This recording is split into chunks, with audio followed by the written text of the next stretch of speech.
Hi అండి. Welcome to Sanitha garden. ఇదిగోనండి నా గార్డెన్‌లో ఈరోజండి అల్లం చూపిస్తున్నాను. ఈ థర్మాకోల్ పెట్టెలో నేను 4 మొక్కలు గుచ్చి వదిలేసానండి ఎప్పుడోని. మరి ఈ చెట్లతో పాటు అవి కూడా నిజంగా పెరిగిపోయి చాలా రోజులైంది వదిలేసాము. ఎలా వాడిపోయినాయి అనేసి తీసేసానమాట. తీస్తే చక్కగా అయిపోయిందండి అల్లం. 4 మొక్కలు చిన్న చిన్న మొక్కలు ఇంట్లో పట్టుకొచ్చి పెట్టానండి నేను. దగ్గర గుప్పుడు అల్లం దాకా వచ్చేసిందనమాట.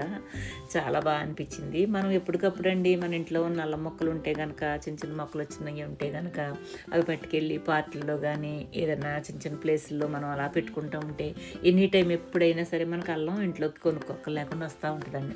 ఇంకా 2-3 వాటిల్లో కూడా ఉందండి నేను పెట్టాను అలాగా చిన్న చిన్న హార్వెస్ట్లు అండి అలా వస్తూ ఉంటాయి. మనకి ఎప్పటికప్పుడు సరిపోతున్నాయి. ఆకులండి టీలు వేసుకుంటే చాలా బాగుంటాయండి. ఇవన్నీ నేను ఫ్రిడ్జ్లో పెడతాను. నేను ఆకులు పెట్టండి అవన్నీ నేను టీలు వేస్తాను అనమాట. చూసారు కదా, చిన్న హార్వెస్ట్ గుప్పుడు అల్లం వచ్చింది. చాలా హ్యాపీ అనిపిస్తుంది కదా. చూసి ఆనందించండి మీరు కూడా. ఓకేనా? బాయ్ అండి.